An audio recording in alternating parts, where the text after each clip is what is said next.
할렐루야. 네, 반갑습니다.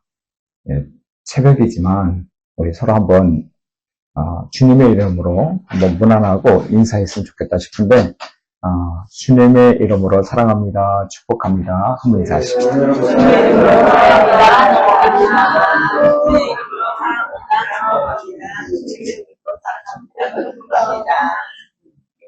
네, 감사합니다. 호텔에서 나와서 이렇게 걸어오는데 바람이 너무 이렇게 불더라고요. 근데 너무 기분이 좋은 거예요. 그렇게 찬바람은 아닌 것 같고 바람이 부는데 어느 정도 불었냐면 제가 걸어가는데 뒤에서 확 미는 것 같은 느낌이 들었어요. 발걸음이 굉장히 가벼워지더라고요.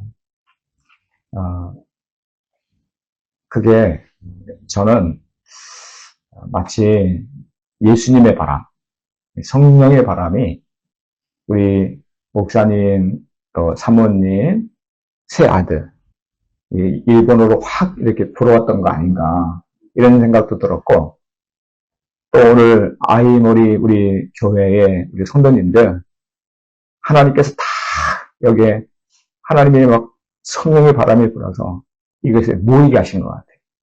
네. 그것은 그저 단순하게 모임만 갖는 게 아니고 생명의 바람이죠.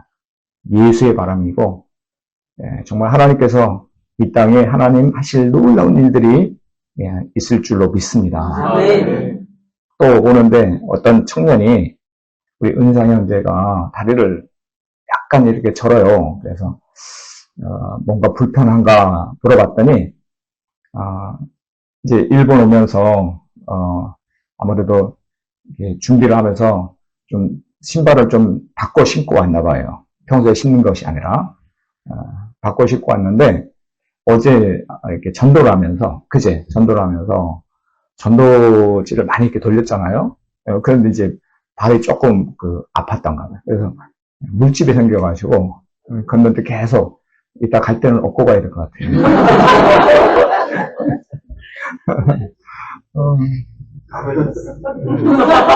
아니면 그냥 우리 들것에 이렇게 두고 참 하나님 주신 영광의 상처입니다. 우리 인간의 문제는 많은 부분이 관계에서 생기죠. 가족, 친족 또는 동료와의 관계 속에서 우리 특별히 행복과 성공을 결정짓는 중요한 요소가 관계라고 하는 겁니다. 그런데 인간이 겪는 가장 큰 문제는 하나님과의 관계가 끊어진 거죠. 하나님의 생각을 못해요. 하나님과의 관계가 깨어진 관계. 그러면 이 관계라고 하는 것이 어디에서부터 회복이 되고 시작이 될 수 있을까? 자, 이것을 한마디로 말하면 바라봄, 시선이라고 할 수 있는데 이 시선은 어떤 육신의 눈으로 보는 것만이 아니라 우리 마음과 정신 세계를 모두 포함하는 영적인 의미가 있습니다. 우리가 무엇을 바라보느냐가 우리의 미래를 결정한다는 그런 말들을 많이 들었죠. 히브리서 11장에는 수많은 믿음의 위인들이 나옵니다. 아브라함부터 시작해서 정말 뛰어난 믿음의 위인들이 다 나옵니다. 근데 우리가 기억해야 될 것은 그들이 완벽한 환경 속에서 믿음의 승리의 삶을 살았던 것이 절대로 아닙니다. 그들도 우리처럼 흔들렸고 아팠고 실패했고 많은 어려움이 있었죠. 그런데 한 가지 공통적인 특징이 있습니다. 그들의 시선이 항상 하나님께 고정이 되어 있다는 거예요. 오늘 우리도 마찬가지죠. 삶의 현장, 사역의 현장, 또 우리가 섬기는 교회의 직분을 맡고 있는 그런 현장 안에서 아마 만만치 않은 어려움들이 있을 수 있죠. 중요한 것은 성공 여부가 아니라 지금 내가 나의 시선이 어디를 향하고 있는가, 누구를 바라보고 있는가, 이게 중요하다는 겁니다.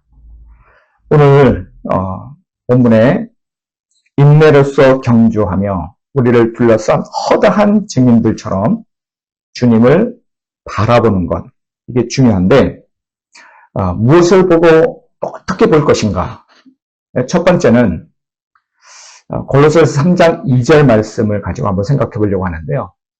땅의 것이 아닌 위의 것을 찾아야 된다 말씀합니다. 이 땅의 것이 아닌 위의 것을 찾아라. 골로새서 3장 2절에 보니까 위의 것을 생각하고 땅의 것을 생각하지 말라 이렇게 말씀하죠. 여기서 이 위의 것을 찾는다는 게 무슨 뜻일까? 3장 1절에는 이렇게 말합니다. 그러므로 너희가 그리스도와 함께 다시 살리심을 받았으면 위의 것을 찾으라. 거기에는 그리스도께서 하나님 우편에 앉아 계시느니라 이렇게 말씀합니다. 자, 여기 위의 것 나오죠.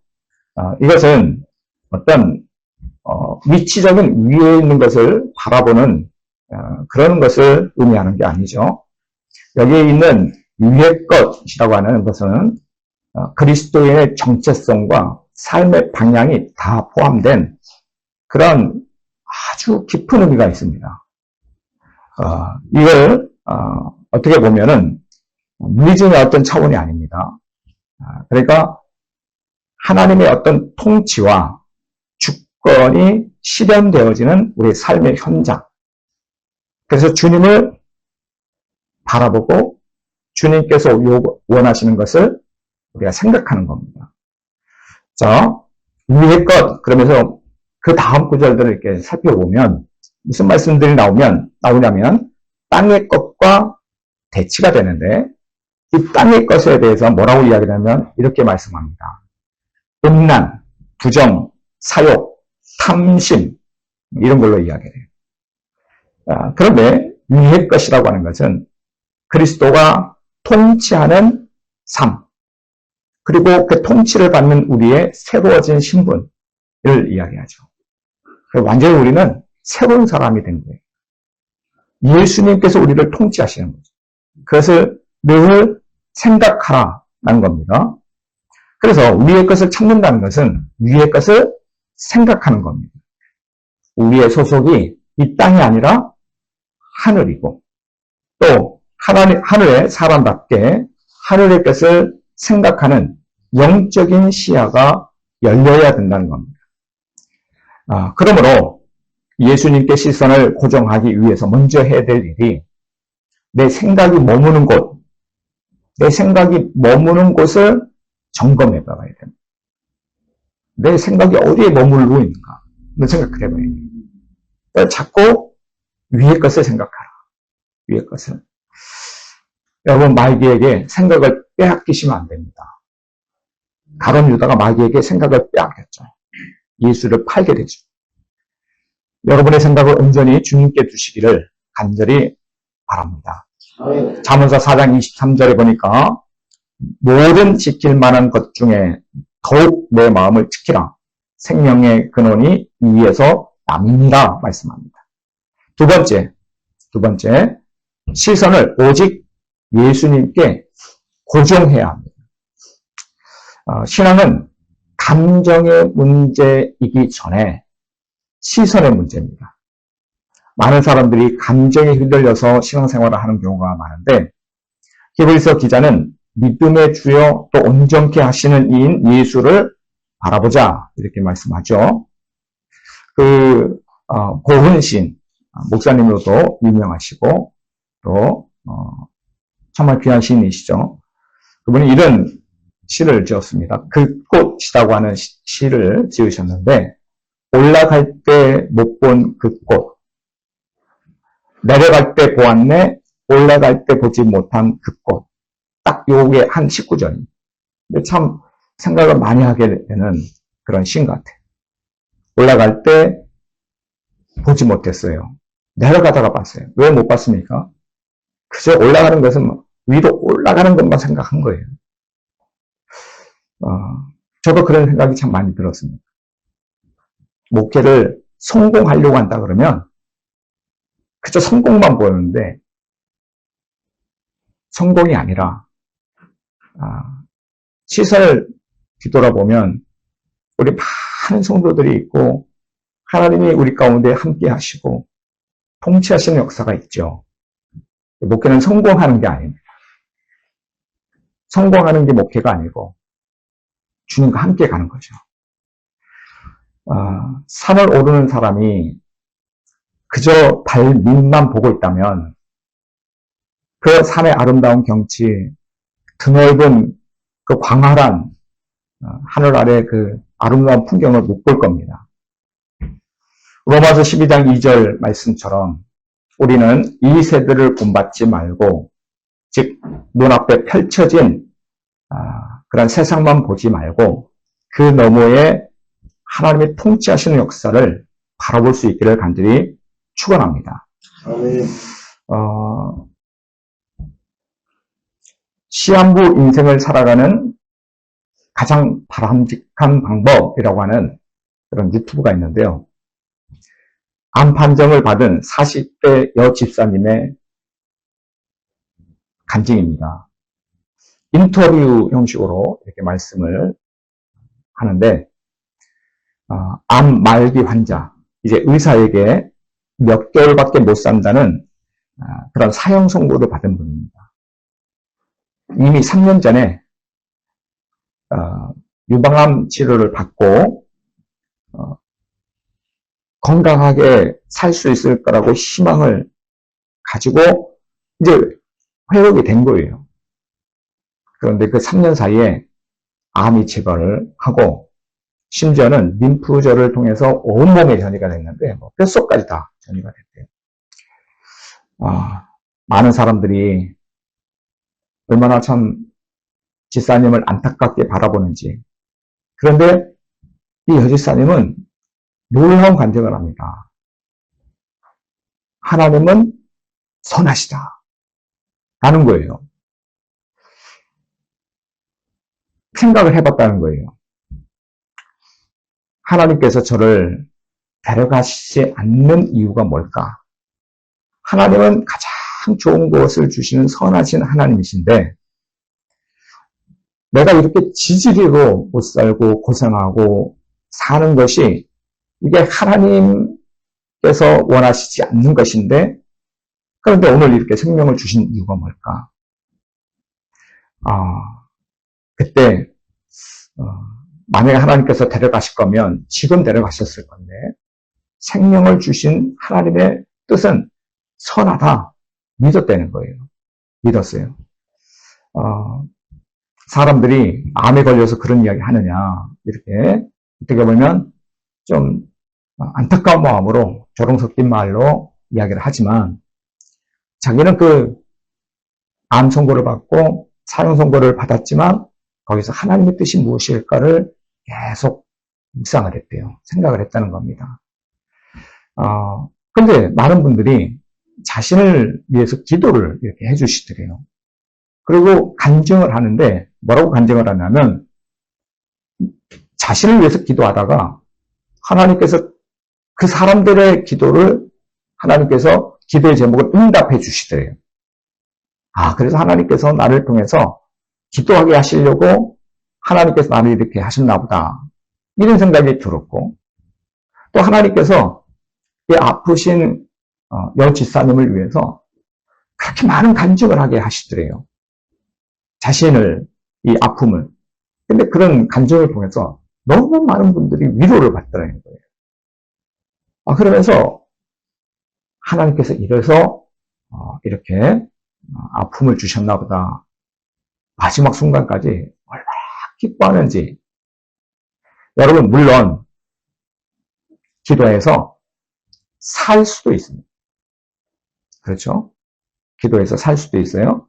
그런데 그렇게 해서 늘 원망하고 슬퍼하고 배달하고 그렇게 사는 인생 그것도 물론 의미도 있겠지만 하나님께서 자기의 주어진 그 삶 동안에 정말 하나님을 기뻐하고 하나님을 생각하고 그렇게 했을 때 너무 많은 사람들이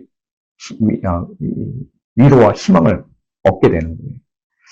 이분이 그 간증이 정말 놀랍습니다. 자, 세 번째, 모든 생각을 사로잡아 그리스도께 복종시켜야 합니다. 이 세상의 허무한 것에 마음을 빼앗기지 않으려고 하면은 우리 생각을 붙잡아야 됩니다. 생각을 지킨다는 것은 예수님께 시성을 고정시키는 건데요. 고린도후서 10장 5절에 보니까 하나님을 아는 것을 대적하여 높아지는 것들을 다 무너뜨리고 모든 생각을 그리스도에게 복종하게 하니 이렇게 말씀합니다. 그리스도에게 복종하게 하다.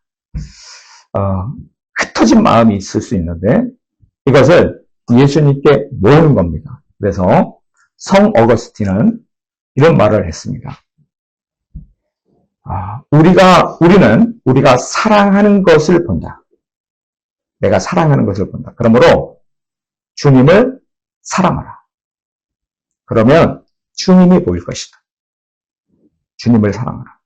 돈을 보고 가는 사람은 돈을 사랑하기 때문에 그런 거죠. 여러분이 정말 교회를 보고 주님을 보고 그렇게 살아갈 때 주님께서는 여러분에게 더 깊은 것을, 놀라운 것을 보게 하시고 여러분을 이끌어주시는 주의 은혜가 있을 줄로 믿습니다. 세상을 바라보고 살면 혼란에 빠지죠. 사실 일본에 와서도 1억 2,500만 명, 그 중에 그리스도인은 너무 작습니다. 작아 보이죠. 그러나 하나님의 역사는 그 한 사람을 통해서 일어납니다. 한 사람을 통해서. 절대로 작은 게 아니죠. 바울 한 사람을 통해서 하나님은 유럽 전체를 변화시키죠. 많은 숫자가 중요한 게 아니라 예수를 바라볼 수 있는 그 한 사람. 그 한 사람을 통해서 하나님은 하나님의 일들을 이루어 가실 줄로 믿습니다. 헬렌 스타이너 라이스라고 하는 분의 시를 하나 소개해드리고자 합니다. 어디를 바라보나?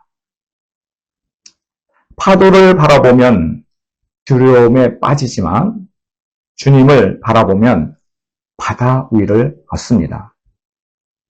어두운 골짜기를 바라보면 길을 잃지만 빛 대신 예수님을 바라보면 목자를 만납니다.